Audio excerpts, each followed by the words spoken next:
채무 불이행자 등재를 통한 부실채권 회수하기. 여러분 어때요? 뭐 하다 보니까 되게 많죠. 뭐 재산명시다, 부실채권이다, 가압니다. 근데 사실 보면 뭐 그렇게 많지도 않아요. 지금까지 제가 이렇게 설명드린 부분들이 있지 않습니까? 물론 이제 다른 방법도 있을 수 있는데, 이런 방법들, 그죠? 우리가 다 쓰는 방법은 아니지만, 실제로 뭡니까? 이걸 다 활용하고 있다는 거 한번 보시고요. 자, 그래서 채무 불이행자 등재를 한다. 그래서 우리가 보면, 그죠? 받기 위해서 강제 집행도 하고 많은 노력을 했지 않습니까? 근데 결국 못 받았어요. 근데 보니까 어떻게 해요? 채무자 입장에서 채무자를 볼 때, 물론 그렇죠. 사업을 하고 어떤 행위를 하고 사실 돈이 없어서 못 주는 경우 있을 수 있지 않습니까? 그런 경우 같은 건 그래요. 여러분 제가 그 유체동산 경매하는 경우 있지 않습니까? 그거 한 번 하고 끝나는 거예요? 그렇지 않아요. 한 번 끝나고 있지 않습니까? 집행문 찾아다가 6개월마다 주소 계속 떼어봐서 있잖아요. 계속 집행 들어가요. 받을 게 있든 없든. 그런 채무자는 뭐라고요? 특수채무자가 있거든요. 마찬가지죠. 자, 우리가 보면 재산명 신청하면서 그 거래선이 있을 거 아니겠어요? 채무자를 봤어요. 봤는데 보니까 과연 이 사람, 그죠? 정말 있는지 없는지 여러분이 알 수가 없지 않습니까? 이럴 경우 뭔가 법원에다가 채무 불이행자 명부등 신청을 해요. 자, 이거는 재산관계 명신청은 판결이 확정된다고 바로 할 수 있지만 채무 불이행자 명부등자는 그죠? 판결이 확정되고 6개월은 지나야 돼요. 그 동시에 할 수는 있어요. 이럴 때. 그러니까 보통 우리가 판결이 확정되고 못 받은 경우가 길지 않습니까? 이때는 동시에 하면 되는데 바로 판결을 확정받았다. 이때는 동시에 못 하고요. 6개월 기다리셔야 되는 거죠. 통상적으로는 보통 재산명시나 채무불이행자 명부등재 같이 그냥 신청을 해버리거든요. 근데 이거는 이제 보면 바로 됐다 그러면 6개월 기다리셔야 되는 거죠. 그죠? 자, 신청하면 어떻게 되냐? 신청하면 그 관할 법원에서 있지 않습니까? 그 관할 법원에서 명부를 비치하고 갖고 있고 그 사람 주소지를 관할하는 그 구청 같은 경우 있지 않습니까? 거기 갖고 있죠. 법인 같은 경우도 거기서 명부를 가지고 있으면서 누구나 있지 않습니까? 열람 복사 신청 다 해주는 거죠. 그죠? 보여주는 거죠. 다 보여주죠. 근데 문제는 뭔가 하니, 그죠?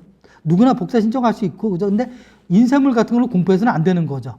안 되는 거죠. 그래서 이거는 보면 등재되고 어떻게 되는 거 아니에요? 그죠? 오른 다음에 10년이 지나면 이제 직권을 말소해 줄 수가 있는 거죠. 그럼 왜 이 얘기를 했냐? 채무 불이행자 명부 등재 신청을 하지 않습니까? 그러면 이게 저희가 보면 이제 관할 구청에도 가고요. 법원에도 한부 비치가 되어 있는 거죠. 근데 그거 다 보는 건 아니지 않습니까? 안 보는 경우가 더 많지 않습니까? 별로 의미가 없을 수 있어. 근데 문제는 뭔가 하니 하나를 더 추가했잖아요. 인쇄양식품 보셨어요? 그럼 이렇게 돼 있잖아요. 그 금융기관에 통보하게 돼 있지 않습니까? 전국은행연합회로. 이 내용이 전국은행연합회가 되면 거기서 이제 등재를 하게 되면 어떻게 됩니까? 전 금융기관에 뭡니까? 신용불량자로 채무불이행자 등재가 된다는 거죠. 그럼 뭐예요? 처음부터 보면 금융불량자로 돼서 이걸 거래를 못하는 사람이 별로 상관이 없어요. 또 이런 것도 효과가 없더라. 뭐 이런 거. 법인 같은 경우 법인이 있으면서 법인이 채무자인데 거래를 안 하는 법인은 별로 의미가 없어. 어차피 안 할 거니까. 근데 만약에 개인 같은 경우 있으면서 계속 사업을 하고 영위할 사람들 있지 않습니까? 뭐 할 사람들. 이 사람들은 어떻게 합니까? 대한민국에서 금융기관 거래를 안 하고 하는 경우는 굉장히 어려울 것 같아요. 그죠? 그래서 결론이 뭐냐? 이거 신청하게 되면 재산명지 신청했을 때 이때는 안 와요. 근데 이걸 신청하게 되면 올 확률 상당히 높아요. 와서 뭐라는 거니? 이걸 갖다 그죠? 말소해 달라는 거죠. 기록을 말소해 주고 자기가 본인이 각서를 새로 쓰고 분할 변제하겠다. 각서가 뭐가 필요해? 지금 뭘 들고 있습니까? 집행권은 원본 들고 있잖아요. 그 좋다는. 그래서 우리가 보면 그 명부를 그 집행권을 가지고 있는데 해줄 필요가 없지 않냐? 그렇지는 않은 것 같아요. 이제 경험상 보면 준다는 거 많은 게 제일 좋고요. 주지도 않는 거 보면 우리가 뭐 이렇게 어렵게 그죠? 어려운 플레이 하기보다는 어때요? 허술 플레이까지 할 필요는 없고요. 쉽게 가는 게 좋은 것 같아요.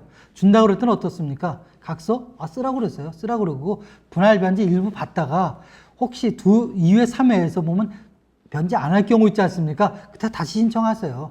제일 좋아요. 그렇게 하시는 게 좋을 것 같고요. 그래서 보면 이 제도, 채무 불이행자 명부 등재 이거는 보면 채무자의 뭡니까? 신용 상태를 갖다 보면 뭐 표현이 좀 그렇지만 뭐 거기에 대해서 그죠? 본인이 압박감을 느껴서 그죠? 본인이 자발적으로 오는 경우가 경험 측상은 상당히 많이 있었다 이렇게 보고요.